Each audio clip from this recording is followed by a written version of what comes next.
सांख्य तत्व कौमुदी। सांख्य तत्व कौमुदी ग्रंथ में पेज नंबर 155 और 155 पेज के ऊपर से 4 नंबर की पंक्ति है। तदेवं पुरुषास्तित्वं प्रतिपाद्य सह किम सर्वशरीरेषु एकः किम अनेकः प्रतिक्षेत्रम् इति संशये तस्य प्रतिक्षेत्रम् अनेकत्वम् उपपादयति। लग गया जी? देखो भाई, तो 17 नंबर की कारिका में पुरुष है इस बात की सिद्धि बहुत सारे हेतु देकर की। अब ये 18 नंबर की कारिका में कौन बात सिद्ध करनी है उसको बता रहे इस पंक्तियों में। तो क्या कर रहे हैं? तदेवं पुरुष अस्तित्वं प्रतिपाद्य, पुरुष है इस बात का प्रतिपादन किया। प्रतिपाद्य, प्रतिपाद्य शब्द का अर्थ लिखिए साधयित्वा। प्रतिपाद्य मतलब साधयित्वा, सिद्ध करके। हो गया? देखिए, तदेवं पुरुष अस्तित्वं प्रतिपाद्य, सिद्ध करके, प्रतिपादन करके, सह पुरुष आत्मा किम सर्व शरीरेषु एक, जितने भी शरीर दिखाई दे रहे हैं उन सभी शरीरों में एक ही आत्मा है क्या? पहला विकल्प। किम अथवा अनेक, अनेकः प्रतिक्षेत्रम, प्रतिक्षेत्रम शब्द का अर्थ लिखिए प्रति शरीरम।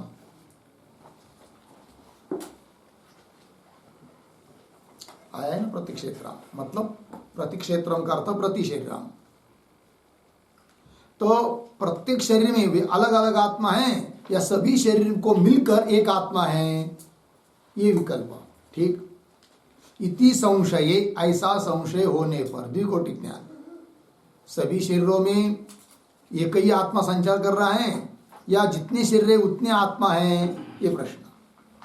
इति संशये तस्य प्रतिक्षेत्रम अनेकत्वम उपपादयति। तस्य, तस्य आत्मनः, पुरुषस्य प्रतिक्षेत्रम, वो जो आत्मा है, पुरुष है, वह प्रतिक्षेत्र अर्थात प्रत्येक शरीर के लिए अलग अलग है। अतः अनेक हो गया। तो अनेकत्वम, अनेकत्वम का अर्थ लिखिए भिन्नत्वम।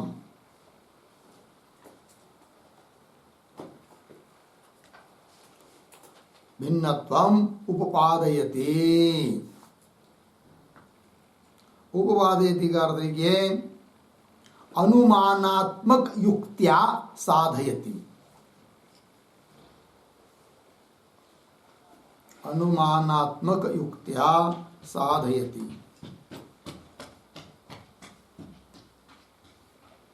अनुमानात्मक युक्ति के द्वारा सिद्ध कर रहे हैं ग्रंथकार, मूल ग्रंथकार।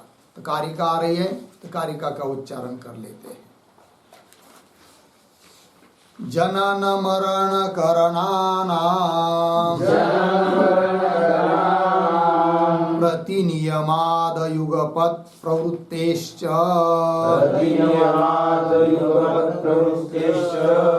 पुरुष बहुत्वं सिद्धम् त्रैगुण्य विपर्ययाच्चैव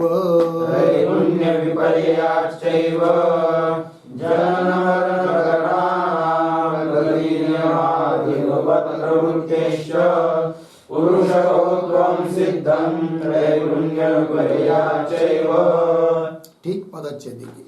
जनन मरण करणानां प्रतिनियमात् अयुगपत् प्रवृत्तेः च पुरुष बहुत्वं सिद्धम् त्रैगुण्य विपर्ययात् च एव।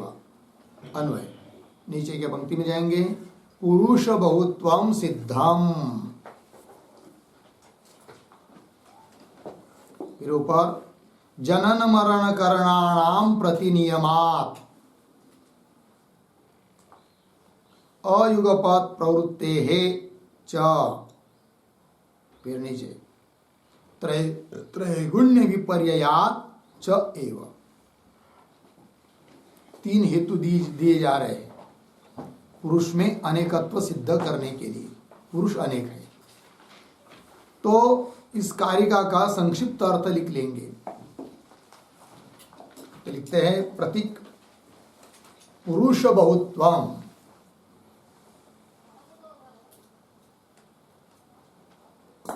पुरुष बहुत्वम बराबर पुरुषस्य बहुत्वम, पुरुषस्य बहुत्वम बराबर प्रति शरीर भिन्नत्वम, प्रति शरीर भिन्नत्वम अर्धविराम सिद्धम भवति पूर्ण विराम। प्रश्न कुतः, प्रश्न चिन्ह कुतः। तो प्रतीक जनन मरण करणानाम प्रतिनियमात्,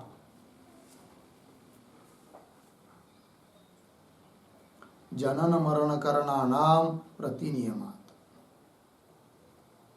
बराबर एकस्य जननम, एकस्य जननम बराबर जन्म भवति, जन्म भवति अर्धविराम। तदानीम अपरस्य मरणं भवति, अपरस्य मरणं भवति अर्धविराम। इति एवं प्रति शरीरम, प्रति शरीरम जन्मनः अर्धविराम मरणस्य, मरणस्य अर्धविराम करणानाम, करणानाम बराबर चक्षुरादीनाम, चक्षुरादीनाम अंतःकरणानाम च, अंतःकरणानाम च भिन्न भिन्नता नियमः, भिन्न भिन्नता नियमः बराबर व्यवस्था दृश्यते, व्यवस्था दृश्यते अर्धविराम। अतश्च, अतश्च आत्मा प्रति शरीरम भिन्नः इति, आत्मा प्रति शरीरम भिन्नः इति पूर्ण विराम। आगे एवं फिर प्रतीक अयुगपत प्रवृत्ते है,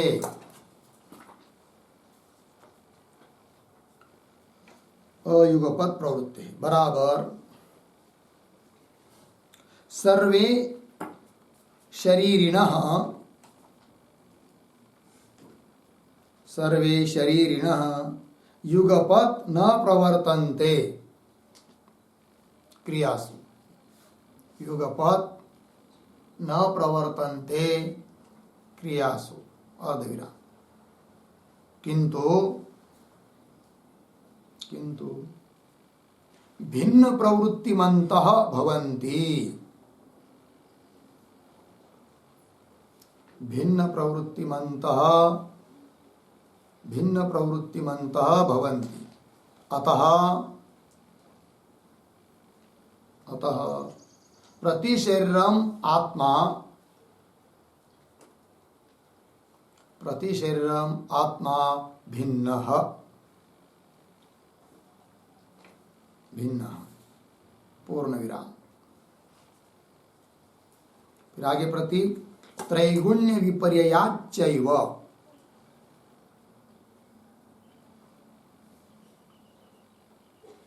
त्रैगुण्य विपर्ययाच्चैव बराबर केचित् सात्विकाः केचित् सात्विकाः साधवः अर्धविराम केचन राजसाः राजसाः क्षत्रियाः क्षत्रियाः अर्धविराम केचन तामसाः तामसाः सर्पादयः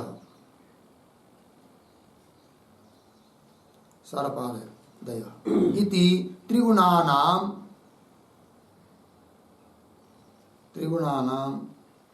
असमानरीत्या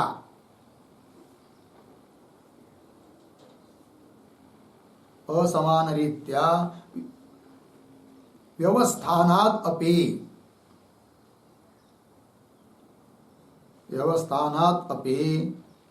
प्रतिशरीरम आत्मा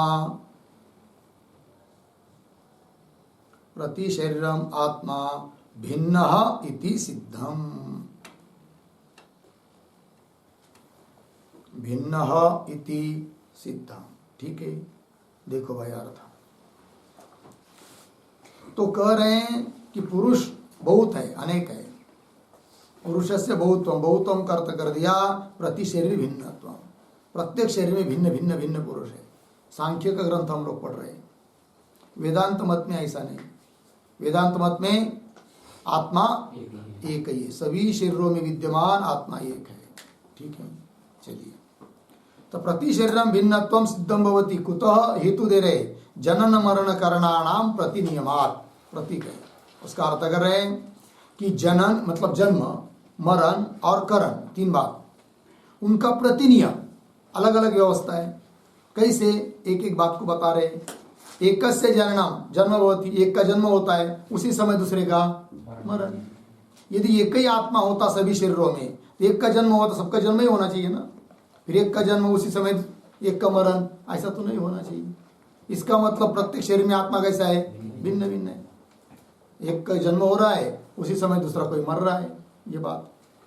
एकस्य जननम जन्म भवति तदानीम, उसी समय अपरस्य दूसरे किसी का मरण हो रहा है। इति एवं प्रति शरीरम, प्रत्येक शरीर में जन्म न मरणस्य, जन्म की मरण की और करणानाम, करण शब्द का अर्थ चक्षुरादि इंद्रिय, बाह्य इंद्रिय और अंतर इंद्रिय दोनों भी। तो चक्षुरादि नाम अंतकरणानाम च भिन्न भिन्नता नियम नाम व्यवस्था दृश्यति। हर एक शरीर में अलग अलग अलग अलग अलग क्या है, सबकी इंद्रिय अलग है। चक्षुरादि इंद्रिय, अंतकरण, अंतकरण के धर्म, सभी के क्या है, अलग अलग भिन्न भिन्न है। अतः इससे पता चलता है आत्मा प्रति शरीरम भिन्न, आत्मा प्रत्येक शरीर में क्या है, भिन्न है। और हेतु दे रहे भाई, एवं अयुगपत प्रवृत्ते है। अयुगपत प्रवृत्ति मतलब क्या, सर्वे शरीरिण, जितने भी शरीरधारी जीव है वे सब युगपत न प्रवर्तन्ते, एक साथ सबकी समान प्रवृत्ति हो रही है क्रिया में नहीं। एक उठ गया तो सभी उठ गए, एक सो गया सभी सो गए, ऐसा होता है क्या, नहीं होता। यदि ऐसा होता तो मानते हम क्या, सभी शरीरों में आत्मा एक है, किंतु ऐसा तो होता नहीं है। कोई खा रहा है तो कोई बैठ रहा है तो कोई चल रहा है तो कोई घूम रहा है तो कोई सो रहा है। ठीक, ये बात। तो सर्वे शरीरिण युगपत न प्रवर्तन्ते क्रियासु, क्रियासु युगपत न प्रवर्तन्ते, किंतु मत क्या होता है, भिन्न प्रवृत्तिमन्तः भवन्ति, अलग अलग अलग अलग प्रवृत्ति वाले हैं सभी लोग। ठीक है ना। अतः इससे पता चलता है कि प्रति शरीरम आत्मा भिन्न, प्रत्येक शरीर में आत्मा क्या है, भिन्न भिन्न है, ये बात। और हेतु दे रहे भाई तीसरा, कौन, त्रैगुण्य विपर्ययात् चैव। तो केचित् सात्विकाः साधव है कि नहीं, त्रैगुण्य का विपर्य है, सभी में समान गुण दिखते क्या। यदि सभी लोगों में समान गुण दिखते हम मानते क्या कि सभी शरीरों में आत्मा एक है, किंतु किसी में तो सात्विक गुण है, किसी में राजस है, किसी में तामस है। वही दे रहे, केचित् सात्विकाः साधव, कुछ तो सत्व गुण से युक्त है, कौन, साधव। ठीक। केचित् राजसाः, केचन राजसाः क्षत्रियाः, कुछ लोग तो ऐसे रजोगुण से युक्त है, उदाहरण क्षत्रिय लोग, और केचन तामसाह, उदाहरण दिया सर्पादय, तामस जीव है, ठीक। इति इस प्रकार त्रिगुणानाम असमान रीत्या व्यवस्थानात्, तीन गुणों की असमान रूप से व्यवस्था है, इसलिए भी पता चलता है कि प्रति शरीरम आत्मा भिन्न इति, प्रत्येक शरीर में आत्मा कैसा है, भिन्न भिन्न है, अनेक आत्मा मानते हैं लोग, ठीक है। चलिए, तो ये हो गया भाई कारिका का अर्थ। अब इस कारिका पर जो टीका है उसको देखिए। तो जनन इत्यादि ना, जनन इत्यादि ने पीछे जोड़ना है, कैसे, तस्य प्रतिक्षेत्रम अनेकत्वम उपपादयति जनन इत्यादि ना, मतलब जनन मरण इत्यादि कारिका के द्वारा प्रत्येक शरीर में पुरुष का अनेकत्व का उत्पादन किया जा रहा है। ये हम लोगों को तत्व कौमुदीकार ने बता दिया। आगे फिर कारिका की व्याख्या कर रहे, तो कह रहे पुरुष बहुत्वम सिद्धम, ठीक है ना जी। देखिए भाई, पुरुष बहुत्वम, पुरुष क्या चीज है, पुरुष क्यों बोलते उसको, उस पर एक वाक्य, पुरुषः बराबर पूरम शरीरम, पूरम शरीरम तस्मिन् शेते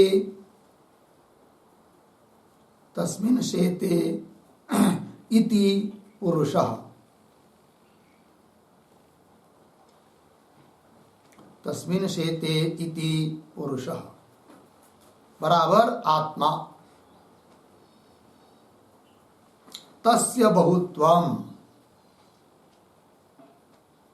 तस्य बहुत्वम बराबर शरीरम शरीरम प्रति भिन्नत्वम,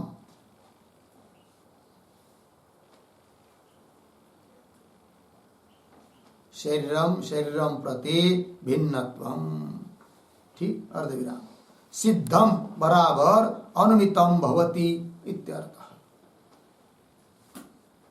अनुमितम भवति इत्यर्थः, ठीक है। देखो भाई अर्थ, तो पुरुषम का अर्थ करे पूरम, पूर का अर्थ होता है शरीर, तो शरीरम पूर मतलब शरीर, तस्मिन शेते, इस शरीर में वो शेते शयन करता है, निवास करता है, इसलिए उसको कहते हैं क्या, पुरुष, अर्थात वो कौन है, आत्मा। तस्य बहुत्वम, बहुत्व मतलब शरीरम शरीरम प्रति भिन्नत्व, प्रत्येक शरीर में अलग अलग अलग अलग है, सिद्ध है कि कैसे, अनुमित, अनुमान सिद्ध हो जाता है, इसलिए तो तीन हेतु दे रहे हैं ना, तीन हेतु से पुरुष बहुत की सिद्धि करते हैं, ठीक। आगे चलिए, पुरुष बहुत्वम सिद्धम, आगे कह रहे कस्मात, क्यों, क्यों पुरुष नाना है, प्रश्न, उत्तर दे रहे हेतु, जनन मरण करणाणाम प्रति नियमात्, ठीक है ना, जनन जन्म, मरण मरण, और करण इंद्रियादि, इनका प्रति नियमात्, प्रति नियमात् क्या, प्रति नियमात् शब्द का अर्थ प्रति शरीर व्यवस्था दर्शनात्, प्रति शरीर व्यवस्था दर्शनात्, प्रत्येक शरीर में अलग अलग व्यवस्था देखी गई है, जन्म की, मृत्यु की और इंद्रियों की। इससे पता चलता है कि हर एक शरीर में आत्मा भिन्न भिन्न है।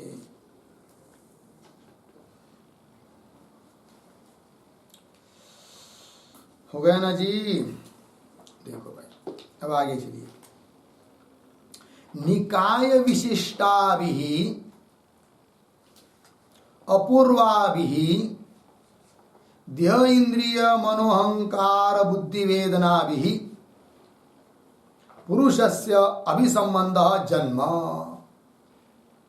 न तो पुरुषस्य परिणाम, क्यों, तस्य अपरिणामित्वात्, ठीक है। तो ये जो पंक्ति पढ़ रही हम लोगों ने, निकाय इत्यादि, उसके पूर्व में एक छोटा वाक्य लिख लिया उदाहरण, आत्मनः आत्मनः जनी विकार प्रयुक्त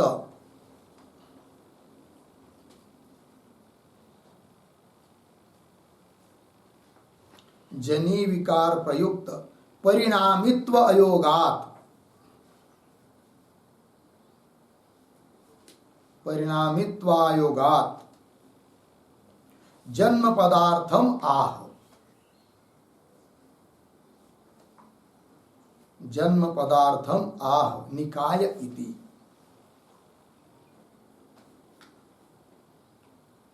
ठीक, देखो भाई, आत्मन जनि विकार प्रयुक्त परिणामित अयोगात्, आत्मा में जनि, जनि मतलब जन्म, उत्पत्ति, तो उत्पत्ति रूप विकार से प्रयुक्त जो परिणाम वो संभव नहीं है, क्योंकि आत्मा उनके यहाँ क्या है, अपरिणामी है, अवस्थांतर नहीं होता है, उसका परिणाम नहीं होता है क्योंकि निरवय है, लगा। और पुनः वो उसका जन्म भी नहीं होता है, अनादि अनंत है उसके यहाँ आत्मा भी, पुरुष की उत्पत्ति नहीं होती है, फिर कैसा कर रहे वो जन्म मरण इसकी व्यवस्था। तो जन्म पदार्थ क्या है उस बात को समझा रहे, जन्म पद का अर्थ क्या है, वही आत्मन जनि विकार प्रयुक्त परिणामित्व अयोगात्, परिणाम हो नहीं सकता आत्मा में, इसलिए जन्म पदार्थ, जन्म पदार्थ मतलब जन्म पद का अर्थ तात्पर्य क्या है वो कह रहे निकाय इत्यादि पंक्ति से। तो देखो भाई, निकाय विशिष्टाभिः अपूर्वाभिः देह इंद्रिय मनोअहंकार बुद्धि वेदनाभिः, इनके साथ देह मन, देह इंद्रिय मन अहंकार बुद्धि वेदना, इनके साथ कैसे वो, उसके दो विशेषण दिए पीछे, उसको भी देखेंगे पहले। तो देखो भाई, इनके साथ पुरुषस्य अभिसंबंध, पुरुषस्य, पुरुष का जो अभिसंबंध, अभिसंबंध का अर्थ लिखिए विलक्षण संबंध,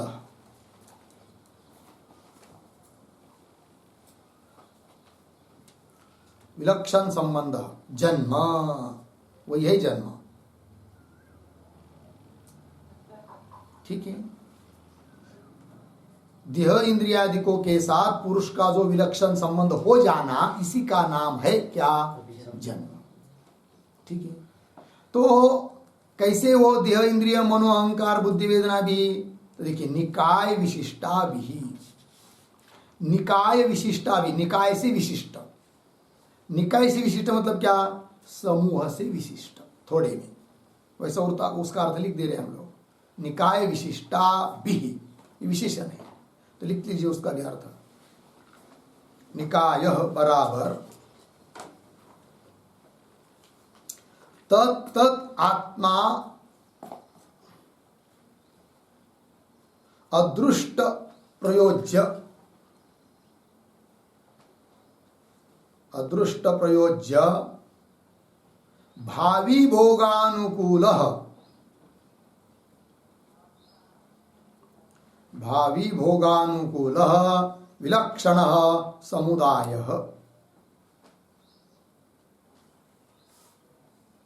विलक्षण समुदाय, अर्धविराम, परस्पर सापेक्ष संबंध इति यावत्, परस्पर सापेक्ष संबंध इति यावत्, अर्धविराम, तद्विशिष्टाभिः,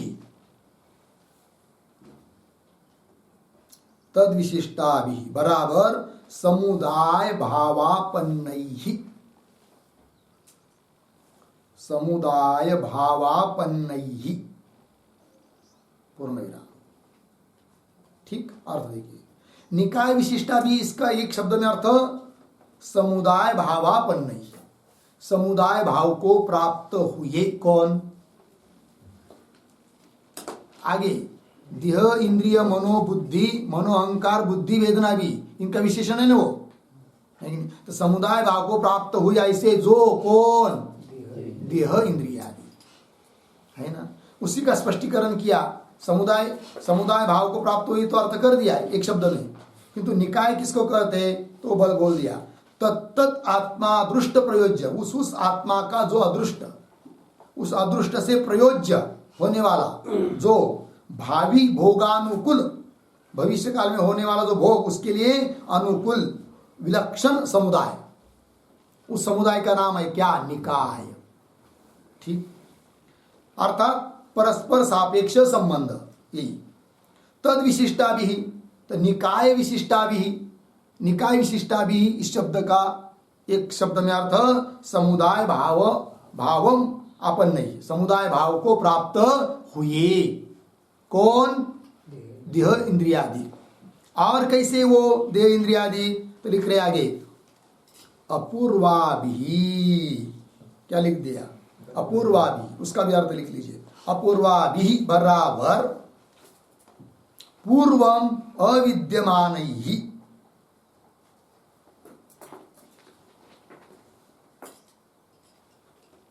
पूर्वम अविद्यमान अर्थात अभिनव, नया। अपूर्व मतलब पहले जो अभिव्यक्त नहीं है, अनभिव्यक्त है, अब अभिव्यक्त हुआ। तो पूर्वम अविद्यमान, अविद्यमान मतलब अनभिव्यक्त था, अब अभिव्यक्त हो रहा है, अभिनव, नया। तो अपूर्वाभि ऐसे कौन? देह, इंद्रिय, मन, अहंकार, बुद्धि, वेदना भी। तो वेदना क्या है भाई? तो वेदना का भी अर्थ लिखिए, वेदना बराबर प्राप्ति परिहारादि,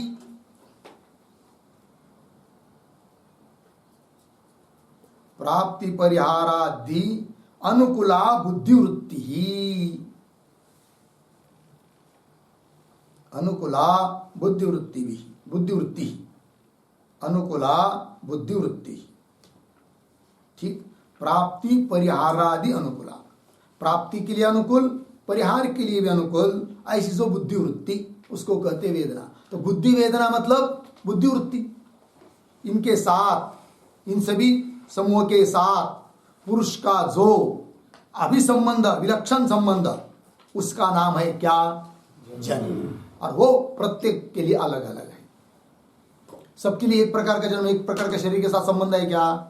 अलग अलग प्रकार के शरीर के साथ संबंध है। इससे पता चलता है क्या? आत्मा अनेक है। ठीक, चलिए जन्म अर्धविराम। न तो पुरुषस्य परिणाम, जन्म मतलब पुरुष का कोई परिणाम हो रहा है, परिणाम रूप जन्म, ऐसी बात नहीं। न तो पुरुषस्य परिणाम, मिल गया? परिणाम मतलब विकार भेद, अर्थात तात्विक अन्यथा भाव। परिणाम शब्द का अर्थ लिख लीजिए, परिणाम बराबर विकार भेद बराबर तात्विक अन्यथा भाव। तात्विक अन्यथा, जैसे दूध का परिणाम है दही, मतलब क्या? विकार भाव है, विकार भेद है, कार्य भेद है। क्यों? तात्विक अन्यथा भाव। दूध अलग चीज, दही अलग चीज है, वास्तविक अन्यथा भाव। उस प्रकार पुरुष का जन्म होता है मतलब तात्विक कोई अन्यथा भाव प्राप्त होता है, ऐसी बात नहीं। वही कह रहे न तो पुरुषस्य परिणाम। क्यों भाई पुरुष का वास्तविक अन्यथा भाव नहीं मानते, परिणाम नहीं मानते हैं? यदि पुरुष का परिणाम मानेंगे तो पुरुष भी अनित्य हो जाएगा, क्योंकि जिसका जिसका परिणाम होता है वो अनित्य होता है, और पुरुष तो नित्य है। वही कह रहे तस्य अपरिणामित्वात्, तस्य पुरुषस्य अपरिणामित्वात्, अपरिणामी है, उसका परिणाम होता नहीं है। अपरिणामित्वात् इसका अर्थ लिखिए परिणाम धर्म रहितत्वात्।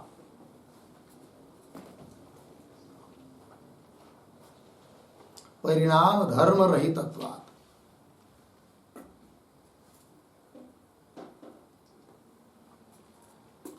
परिणाम धर्म से रहित है वो। ठीक, आगे चलिए। तेषाम एवच देहादीनाम उपात्तानाम परित्याग मरणम। अब कौन बात बताई जा रही है? तो तेषाम के पहले लिखिए मरण पदार्थम आह। तेषाम इति मरण पदार्थम आह, तेषाम इति। अब जन्म का क्या अर्थ है वो बता दिया, अब मरण को बता रहे। मरण क्या चीज है वही करे, मरण पदार्थम आह। मिला? चलिए भाई, तो कह रहे हैं तेषाम एव देहादीनाम। तेषाम एव, तेषाम मतलब तेषाम एव च देहादीनाम, देहादि का विशेषण है वो। उन्हीं देहादिकों का जिनके साथ संबंध होने से जन्म व्यवहार हुआ। अब उन्हीं देहादिकों का उपात्ता नाम लिखा ना, तेषाम एव देहादीनाम उपात्तानाम, कैसा पढ़ेंगे? तेषाम एव च उपात्तानाम देहादीनाम, उपात्तानाम संबद्धानाम,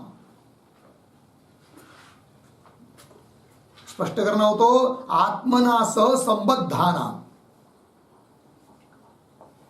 आत्मना सह संबद्धानाम, आत्मा के साथ संबद्ध हुए थे कौन? देहादि। तो उपात्तानाम देहादीनाम, आत्मा के साथ संबद्ध ऐसे जो देहादि, उनका परित्याग है कि नहीं? उनका क्या करना है? परित्याग। यही है क्या? मरण। परित्याग, उनका परित्याग मतलब क्या? कैसा परित्याग? तो परित्याग शब्द का भी अर्थ, परित्याग बराबर प्रागुक्त विजातीय संयोग नाश, प्रागुक्त विजातीय संयोग नाश।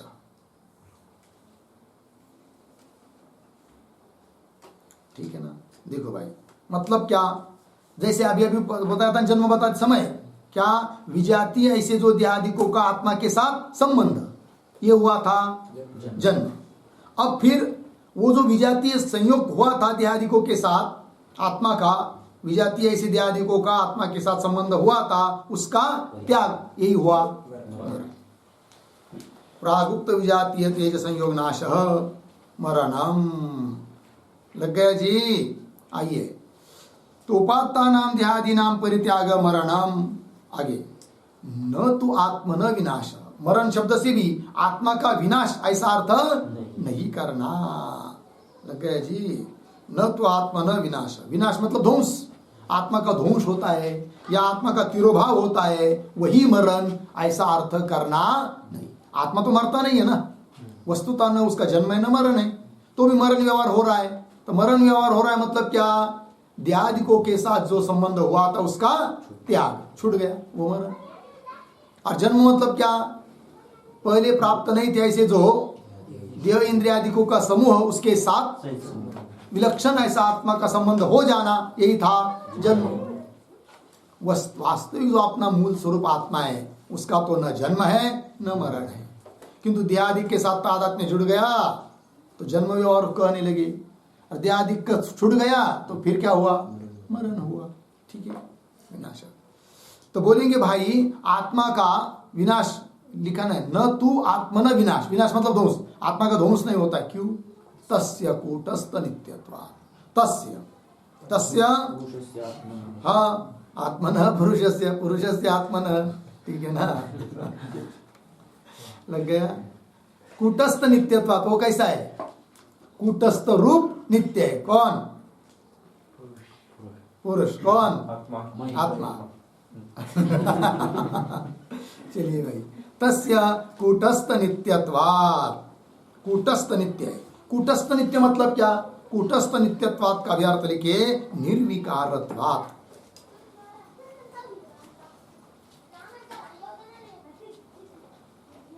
निर्विकारत्वात्, निर्विकार है आत्मा। ठीक है, चलिए भाई, कूट की तरह, कूट किसको कहते हैं? लोहार की आयरन, उसके ऊपर बहुत सारी चीजें बनाई जाती है, तो भी वो जो आयरन है वो जू की ट्यूब जैसी की वैसी है। कितने दिन से? उस लोहार को भी पता नहीं, जाकर पूछिए आप, वो कहेगा पता नहीं, मेरे परदादा भी इसी के ऊपर काम करते थे, बाप भी परदादा भी, और उनको मैंने पूछा था कब से, तो उन्होंने भी कहा था हमको भी पता नहीं, पता नहीं कितनी पीढ़ी से आ रही है। कौन? आयरन। और आगे कितनी पीढ़ी चलेगी कोई नहीं पता। बहुत वो विलक्षण बनाई रहती है, उस पर कितना भी दूसरे चीज बनाओ उसको कुछ नहीं होता है। लगे? निर्विकार रूप में स्थित है वो। उसी प्रकार आत्मा कैसा है? निर्विकार, कूट की तरह स्थित है, इसलिए कूटस्थ कह दिया। तस्य कूटस्थ नित्यत्वात्। लग गया? आगे चलिए, तो जन्म बताया, मरण बताया, अब आगे करणानि बुद्ध्यादीनि त्रयोदश। करण कितनी है? 13। कैसे 13? पंच ज्ञानेन्द्रिय, पंच कर्मेंद्रिय, मन बुद्धि अहंकार, 13 हुए ना। करणानि बुद्ध्यादीनि त्रयोदश, 13। आगे, अब तेषाम जन्म मरण करणानाम, मूल में आया ना जन्म मरण करणानाम, तेषाम जन्म मरण करणानाम प्रतिनियम, प्रतिनियमात आया था ना, तो प्रतिनियम शब्द का अर्थ कर रहे व्यवस्था। प्रतिनियम मतलब व्यवस्था। क्या व्यवस्था? तो व्यवस्था के ऊपर एक वाक्य, व्यवस्था बराबर प्रति शरीरम भिन्ना भिन्ना व्यवहार स्थिति ही, प्रति शरीरम भिन्ना भिन्ना व्यवहार स्थिति ही इत्यर्थः।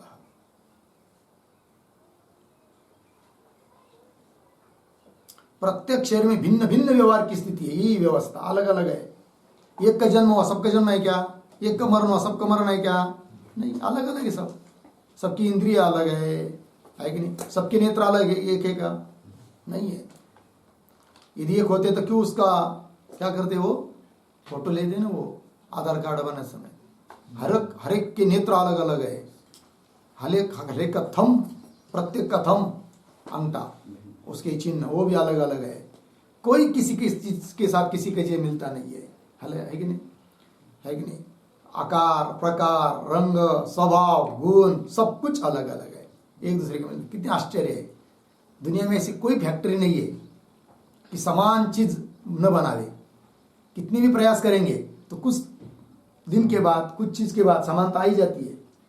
समझ लीजिए बैग बनानी है, कुल्लू या ताला बनाना है, चाहे कोई चीज बनाती है कंपनी, तो कितने अलग अलग बनाएंगी, 1000 2000 4000 5000, किंतु बाद में तो समानता आती है।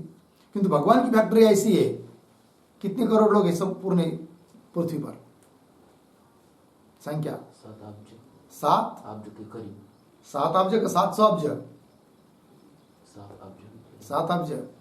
7 अब्ज में से 1.5 अब्ज तो भारत में ही है होंगी। चलो 7 अब्ज पकड़ लेंगे 100 कोटि का 1 अब्ज होता है ना, तो 7 अब्ज, तो 7 अब्ज लोगों को एक देखेंगे आप तो एक दूसरे को मिलता नहीं है, ठीक है। लेकिन कोई कहता है कि दुनिया में 6 व्यक्ति एक जैसे होते हैं, तो भी थोड़ा बहुत बदल होगा ही, पूरे तो हो भी नहीं सकते एक जैसे।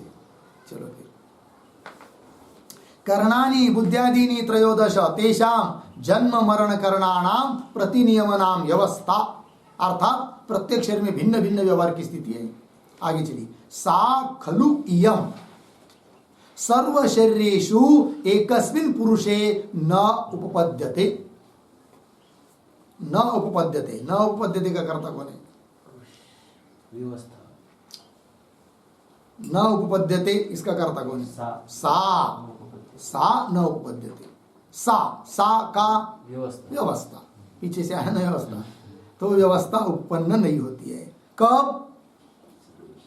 खलु निश्चयवाचक अव्यय है। व्यवस्था कब उत्पन्न नहीं होगी?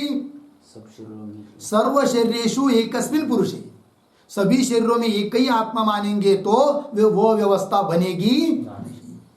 इसलिए पुरुष प्रत्येक शरीर में कैसा है? भिन्न भिन्न। वही कह रहे सा खलु इयम व्यवस्था, सा इयम व्यवस्था सर्व शरीरेषु एकस्मिन् पुरुषे न उपपद्यते। लग गया? चलिए आगे।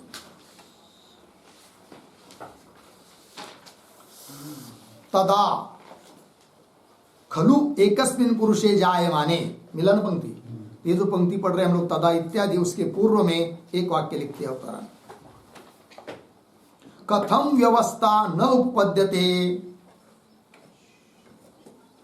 कथम व्यवस्था न उपपद्यते प्रश्न चिन्ह इति आकांक्षायाम आह।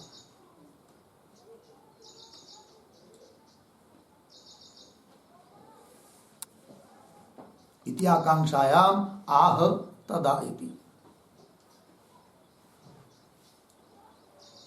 हो गया ना? देखो भाई, कथम व्यवस्था न उपपद्यते, व्यवस्था नहीं उत्पन्न नहीं होगी, कह दिया ना पीछे। तो कैसी व्यवस्था उत्पन्न नहीं होती है? ऐसी किसी को आकांक्षा हुई, जानने की इच्छा हुई, तो बता रहे स्पष्ट करके, तदा खलु एकस्मिन् पुरुषे। ठीक है ना जी? तदा, तदा मतलब, तदा का अर्थ लिखिए एकात्म स्वीकार्य, तदा शब्द का अर्थ एकात्म स्वीकार है, एक आत्मा स्वीकार करने पर खलु निश्चयेन एकस्मिन् पुरुषे जायमाने सर्वे जायेरन। एक पुरुष का जन्म हुआ तो सभी पुरुषों का जन्म होना मतलब पीछे जो बताया ना उस प्रकार का जन्म है नहीं, सर्वे जायेरन। और म्रियमाणे च म्रियेरन, कैसा पूरा वाक्य होगा? एकस्मिन् पुरुषे म्रियमाणे शाबाश, सर्वे सर्वे म्रियेरन। हाँ, एकस्मिन् पुरुषे म्रियमाणे च सर्वे म्रियेरन। एक पुरुष मर गया तो सब मर जाने चाहिए, और एक का जन्म हुआ तो सबका जन्म हो जाना चाहिए। ऐसा होता है कि नहीं? हाँ, ऐसा होना चाहिए था। ऐसा होता है क्या? नहीं होता है ना। चलो फिर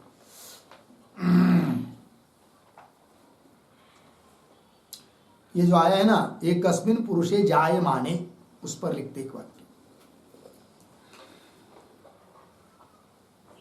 लिखेंगे, पुरुषस्य एक शरीरेण,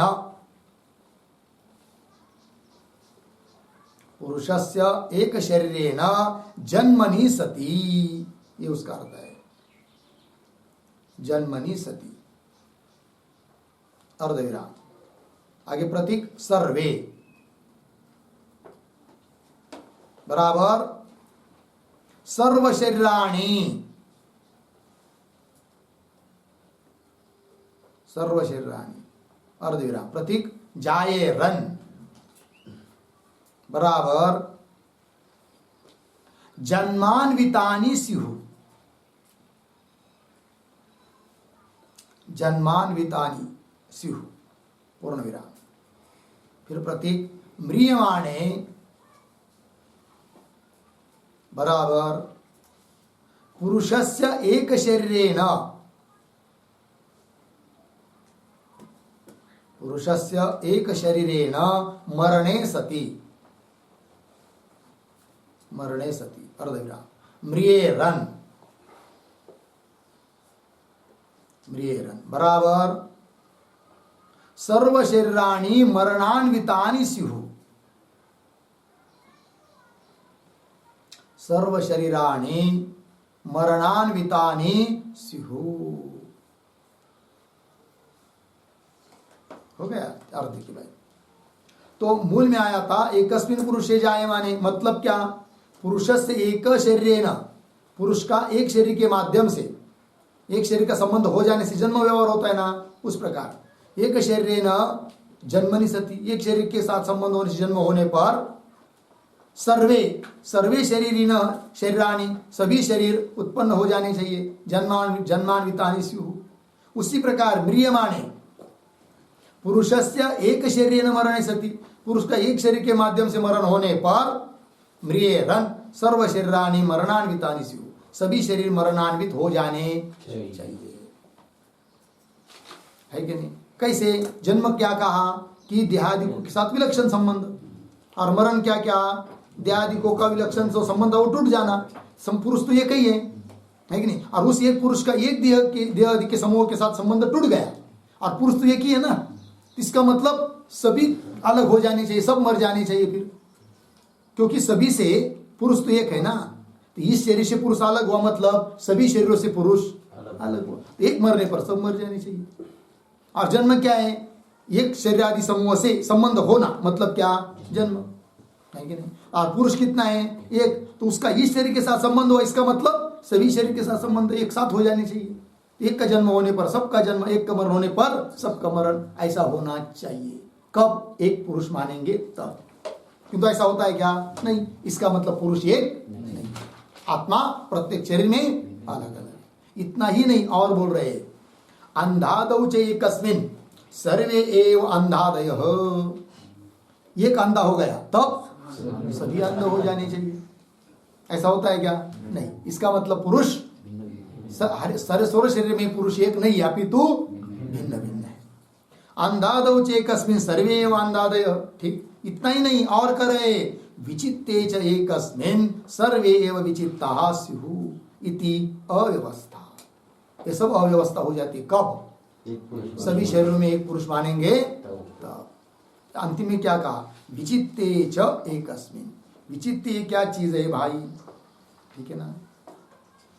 तो लिखते हैं उस पर थोड़ा, विचित्ते च एकस्मिन् प्रतीक है।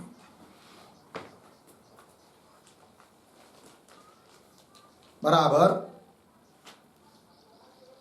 विचित्ते च एकस्मिन् लिखा ना, बराबर पुरुषस्य एक शरीरे, पुरुषस्य एक शरीरे चित्त सुषुप्तौ सत्याम्, चित्त सुषुप्तौ सत्याम् अर्धविराम प्रतीक सर्वे एव, सर्वे एव बराबर सर्व शरीराणि, फिर आगे प्रतीक विचित्ताः बराबर चित्त सुषुप्तिमन्ति भवेयुः, चित्त सुषुप्तिमन्ति भवेयुः पूर्ण विराम। प्रतीक लिखिए विचित्ताः बराबर विगत वृत्तिकम,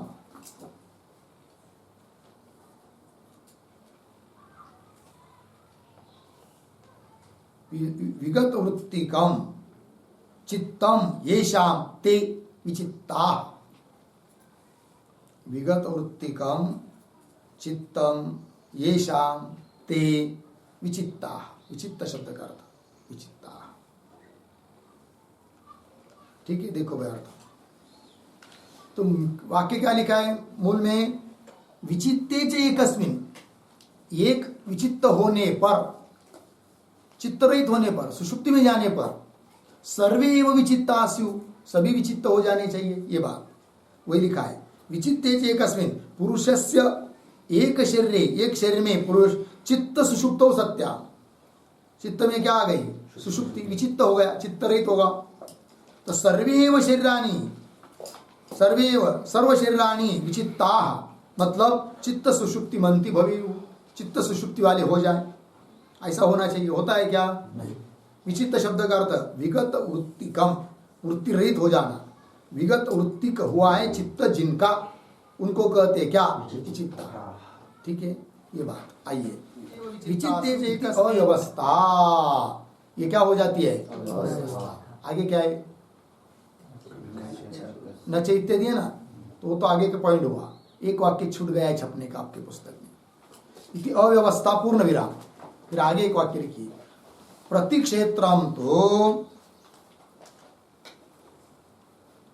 प्रतिक्षेत्रम तो पुरुष भेदे, पुरुष भेदे भवति व्यवस्था, भवति व्यवस्था, ठीक, ये बात है। क्या लिखा, क्या, हाँ, प्रतिक्षेत्रम तु पुरुष भेदे, प्रतिक्षेत्र मतलब प्रति शरीर, प्रति शरीर में पुरुष का भेद मानने पर तो व्यवस्था हो जाती है, ठीक है ना। ये बात कैसी व्यवस्था हो जाती है फिर बताओ, तो आगे दे रहे, फिर आगे चलिए। तो व्यवस्था इतनी नहीं, बंध मोक्ष व्यवस्था की भी अनुपत्ति होती है कब, एक पुरुष मानने पर। अतः उस बंध मोक्ष की भी व्यवस्था लगने के लिए पुरुषों को अनेक ही मानना चाहिए, ऐसा अभिप्राय सांख्याचार्यों का। आगे चलिए, न च एकस्यापि पुरुषस्य देहोपधान भेदात व्यवस्था इति युक्तम, न का अन्वय युक्तम के साथ रहेगा, किंतु क्या बोला जा रहा है इस पंक्ति से, तो न च इसके पूर्व में एक वाक्य लिखते हैं अवतरण, अद्वैतवादिनः, अद्वैतवादिनः, आगे उद्धरण चिन्ह में, सर्वेषु शरीरेषु,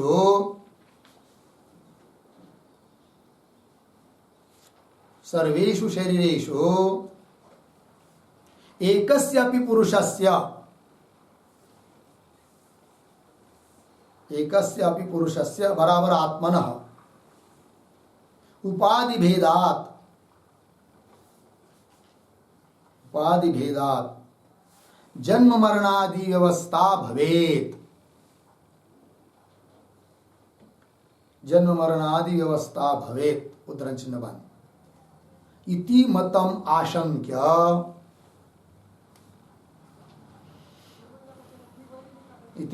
आशंक्य निषेधति न च इति।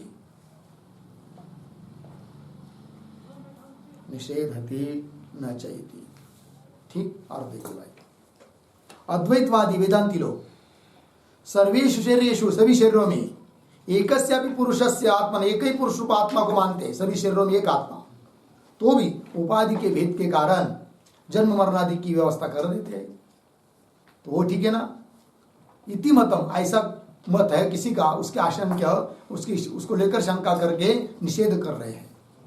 तो शंका ग्रंथ है न च से लेकर उत्तम तक पंक्ति की। च एकस्यापि पुरुषस्य एकस्यापि आत्मनः देह उपधान भेदात व्यवस्था इति युक्तम न युक्तम।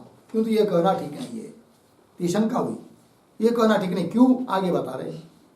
तो यहाँ पर एक पद आया है देह उपधान भेदात, उस पर लिखिए एक वाक्य, उपधानम बराबर उपाधि। उपधानम बराबर उपाधि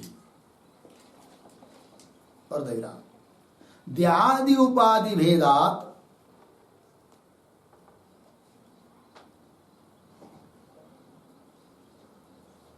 देहादि उपाधि भेदात जन्म मरणादि व्यवस्था भवेत।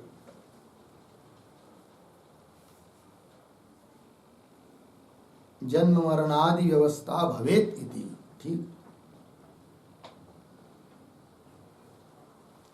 उपादान कहते उपाधि को, तो देहादि उपाधि के भेद से जन्म मरण आदि की व्यवस्था हो जानी चाहिए, ऐसा यदि कोई कहता है तो उत्तर देते न युक्तम। क्यों, आगे चलिए बता रहे हैं। पानी स्तनादि उपाधि भेदेन अपि, मिला पंक्ति, तो पानी इत्यादि पंक्ति है ना, उसके पूर्व में एक वाक्य लिखते, उपाधि भेदेन व्यवस्थायाः उपाधि भेदेन व्यवस्थायाः युक्तत्वे आपत्तिं दर्शयति।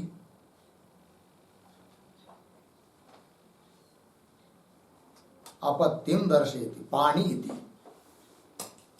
ठीक। देखो भाई, उपाधि के भेद से व्यवस्थाया युक्तत्व, व्यवस्था युक्त हो जाएगी, ऐसा जो मानते हैं उस पर कहते हैं, उस ऐसा मानने पर आपत्ति दिखा रहे हैं। ठीक। अर्थात उपाधि भेद से व्यवस्था हो नहीं सकती, यह अभिप्राय। कैसा बता रहे हैं, पाणी स्तनादि उपाधि भेदेन अपि जन्म मरणादि व्यवस्था प्रसंगात। ठीक है। देखो भाई, पानी हाथ, स्तनादि उपाधि, देखिए मनुष्य के शरीर के बहुत सारे अवयव है कि नहीं, हाथ पैर स्तन आदि जो कुछ हो है कि नहीं, तो वो भी एक उपाधि है अलग अलग। तो उसके भी उत्पन्न होने से या नष्ट होने से जन्म हुआ नाश हुआ ऐसा व्यवहार हो जाना चाहिए। फिर होता है क्या, नहीं। हाथ टूट गया, आदमी मर गया, ऐसा व्यवहार होता है क्या, नहीं। या किसी युवती है, उसके कुछ अवयव बढ़ गए जो बचपन में नहीं है, इसका मतलब उसका जन्म हुआ, ऐसा होता है क्या, ऐसा होता नहीं। फिर होना चाहिए कब, यदि उपाधि भेद से व्यवस्था मानोगे तब। क्योंकि आप उपाधि भेद से क्या व्यवस्था मानने जा रहे हो कि देहादि उपाधि भेद से जन्म मरण की व्यवस्था करेंगे और आत्मा तो एक मानेंगे। तो एक देह का जन्म हुआ तो उपाधि भेद से व्यवस्था करने का प्रयास करेंगे। फिर यहां पर भी एक ही देह के अनेक अवयव, ये उपाधि ही है, तो उसकी भी कारण व्यवस्था हो जानी चाहिए। होती है क्या, नहीं। वही पंक्ति की, पाणी स्तनादि उपाधि भेदेन अपि, इनके उपाधि भेद से भी जन्म मरणादि व्यवस्था प्रसंगा, जन्म मरणादि की व्यवस्था की प्राप्ति होगी। जबकि ऐसा होता नहीं है। कैसा, स्पष्ट कर रहे हैं उसी बात को। न कान्वयवान में नहीं पाणौ वृक्णे जाते वा स्तनादौ महति अवयवे युवती ही मृता जाता वा भवति इति। ऐसा व्यवहार होता नहीं, देखिए नहीं ही पानौ वृक्णे, वृक्णे शब्द का अर्थ लिखिए छिन्ने, नष्टे, भग्ने।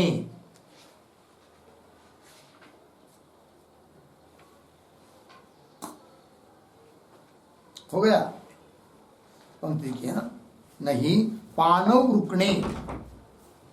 उसके बाद कैसा पढ़ेंगे, दो शब्द छोड़कर, स्तनादौ महति अवयवे, पीछे जाते वा, आगे युवती ही मृता जाता वा भवति इति न, ऐसा होता नहीं है। अर्थ देखिए भाई, पाणव रुकने, हाथ छिन्न हुआ, नष्ट हुआ, भग्न हुआ, क्यों हुआ? स्तनादौ, स्तनादि, महति अवयवे, महति अवयवे स्थूल, महति शब्द अर्थ स्थूल, अवयवे जाते, जाते का अर्थ उद्भूते, है कि नहीं? तो स्तनादि स्थूल अवयव अब उद्भूत हो गए, उसमें बढ़ गए, तो उससे युवती मृता जाता वा, मतलब पानव रुकने युवती मृता, स्तनादो महति अवयवे जाते वा युवती जाता भवती इति न, ऐसा तो होता नहीं है। अतः एक आत्मा मानकर उपाधि भेद से व्यवस्था नहीं हो सकती।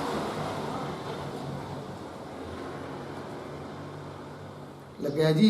आत्मा को क्या मानेंगे? एक, और उपाधि भेद से व्यवस्था करेंगे, ये कहना किसी का ठीक नहीं है। अपितु जितने शरीर उतने आत्मा ही मानना चाहिए। कौन कह रहे? सिद्धांति, सांख्य सिद्धांति, मतलब सांख्याचार्य लोग। या सिद्धांति कौन है? सांख्य लोग। ठीक, ये बात हो गई। तो पुरुष बहुत्व की सिद्धि कर दिया पहले हेतु के द्वारा, और कारिका में 3 हेतु दिए हैं और 2 हेतु बाकी है, उसका विचार हम लोग कल करते हैं। ओम पूर्णमदः पूर्णमिदं पूर्णात् पूर्णमुदच्यते पूर्णस्य पूर्णमादाय पूर्णमेवावशिष्यते। ओम शांति शांति शांति।